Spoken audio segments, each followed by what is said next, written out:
here I am at this ancient burial ground. It's got 2 Viking hogback stones in, which I found earlier. It's run by the Logie Old Graveyard Group, a charity. They've got a website, www.logieog.com. Email logieog@btinternet.com. I got a feeling that Christina Graham's involved in that, so that'd be interesting. Now, I've already done this. It should come out on the other camera, but there's no guarantee in it. Basically, it's telling you about gravestones when they became more common and all the symbols that are on them, like skull and crossbones and hourglass signs, wings, angels, snakes, skeletons, rosettes, shells, hammers, horseshoes, shovels even. I've seen some of those. So it's one of the oldest parishes in Scotland, dating between 1124 and 1153, when King David I of Scotland divided the country into parishes for administration and advancement of the Christian faith. The first church at Logie was dedicated to Saint Cerf and was confirmed by a charter of Simeon of Dunblane as a possession of the monastery of North Berwick in 1178. So like I said, I have done some of this, but I'm going in again, just in case the other one didn't turn out, because it was making funny symbols were coming up and I wasn't quite sure. But it's surrounded by these crags where the Perican falcons hang out. Lots and lots of very old stones here. This is the real old ancient graveyard here, with the occasional newer one put in. And then you've got further down, you've got that church and an even newer cemetery. But this is the old ones. If I just zoom in on one for a minute. See, there's one at 1700, all covered in colour placa, and the crossbones and the skulls and stuff, PC written on it. There's loads of those, but of course they're all facing the other way. There's lots of Scottish names: Ferguson, Patterson, Buchanan, Henderson,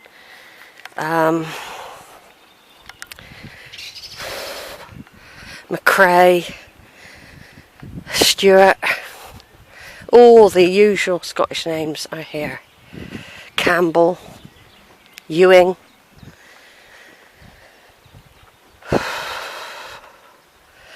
Robertson, and lots of old stones as well. I must remember to take it off soon. Of course, up there we got the Wallace. Probably could have seen that little chapel from the top of there if I'd known it was there. Because I was right on the top of the Wallace, right on the top, very top, where the holes meet, where the arches are.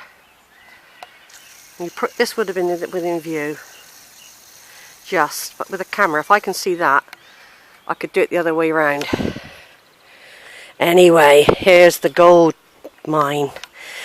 I seen the name when I came out from behind there. I've been in the grounds of the university looking at the castle, and I came round the corner looking, because I'd seen the top of that, thinking, oh, that's an old chapel, it must be within the gardens. So I went to investigate. I came round the corner there, and I looked over. I think I must have looked through the gate up there, or I looked somewhere, and I saw the name Dunsterville. Not a common name, but one I discovered when I was doing the tree of Jack and Lucy and Joe. Dunsterville. James B. Dunsterville.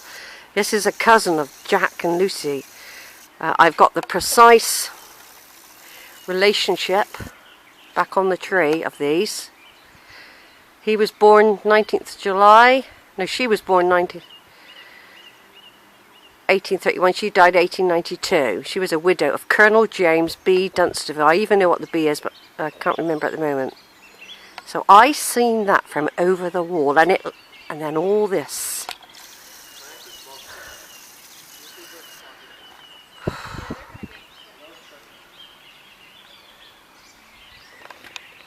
Yeah, all this turned up. All their stones were here. There's loads of people about. So I came through here like that, and the whole of this side here, and the whole of that side there are Grahams, who are connected to Jack, Lucy and Joe via the marriage of a Dunsterville and a Graham. And here we have that plaque there. I shall take more photographs of it. Underneath we've got others, the Grahams, always also connected. Colonel John Millis Graham. I've got all these on the tree. The Royal Scots Greys, born at Airthree Castle, 28th of June 1892, died at Nairobi, Kenya, 29th of October 1966, and his wife Edna Muriel died in Kenya, 18th of February 1971. Now I have done all these with the other camera. I've done them all. I'll do this one again, this big one. So I've got a picture of him. He died in the war, First World War. In loving memory of Donald Hat Noble Graham, Captain 9th Black Watch, second son of Donald Graham of R3, born November the 12th, 1874, fell in the attack on Lewes in Flanders, September 25th, 1915. And there's others. There's women that were flyers, pilots, had pilot's license, that have also got their plaques over there, and I've got photographs of them on the tree. Major Charles Townley Graham, OBE, son of Donald Graham of R3, born the 4th of December 1877, died the 28th of January 1952, the day after my birthday, at Drumbrae, Fort Beaufort, South Africa, and his wife Beryl, who was lost with the SS Persia, Mediterranean 1915, and their daughters Betty 1907 to 2001 and Nancy 1909 to 1999. There's others down here. Could be Alastair Graham, youngest son of James Dunsterville Graham of Airthree, born 1907, died at Logie 1986 it looks like. And Ethel Graham, born, tragically killed in a road accident in 1978. So that's them. Derek Ian, Flight Lieutenant RAF, VR, Victoria, fell October the 24th, 1941, aged 23, beloved second son of Nigel and Lillian Graham. Gay, gallant and audacious. Captain Nigel Graham, 7th son of Donald Graham, born Arthurey Castle, 8th of July 1893, died Nairobi, Kenya, 25th of November 1976, and also Lillian Mary Graham, Neacroft. Donald Graham, 1916 to 2000, a truly free man, full of kindness, wit and erudition, lightly worn.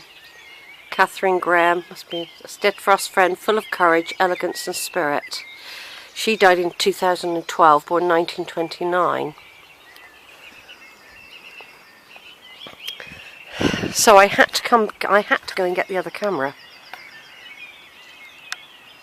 And I should be taking more photographs of these, just in case. I've got to have a double. They're enshrined in this old, ancient chapel. That's how important they were. But their house now, you ask the people taking over it, they didn't even know who they were. They made out they didn't. In memory of Donald Graham, born May the 31st, 1844, died January the 23rd, 1901, and his wife Gertrude Clara, born September the 16th, 1853, died April the 20th, 1932. So they've got quite a big slab, look.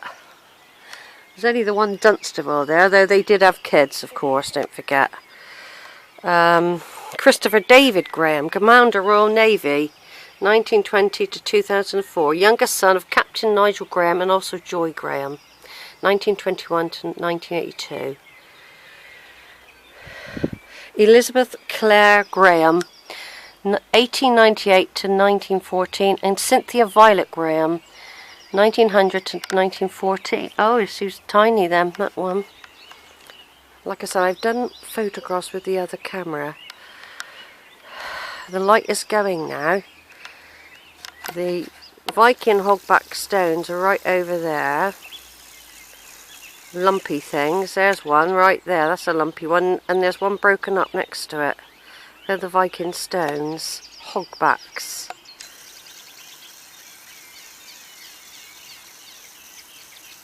This was also the road, a Roman road that leads up to where our battle was. I mean, I'd like to have done that, actually. That's why I'm not sure whether I want to stay another day. And then we've got these women here, I think, were the flyers in loving memory of the daughters of Archie and Dorothy Graham. Phoebe Hermione Littleton, 1911 to 2003.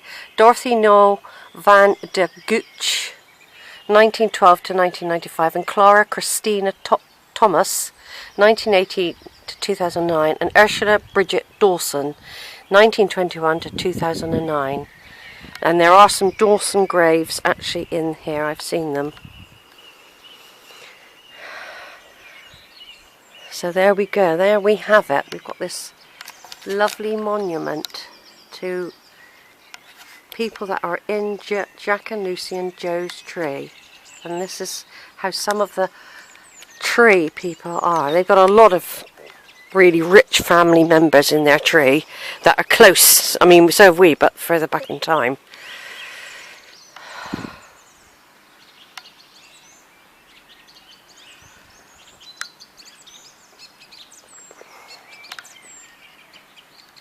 Is it far to the top? Is it far to the top?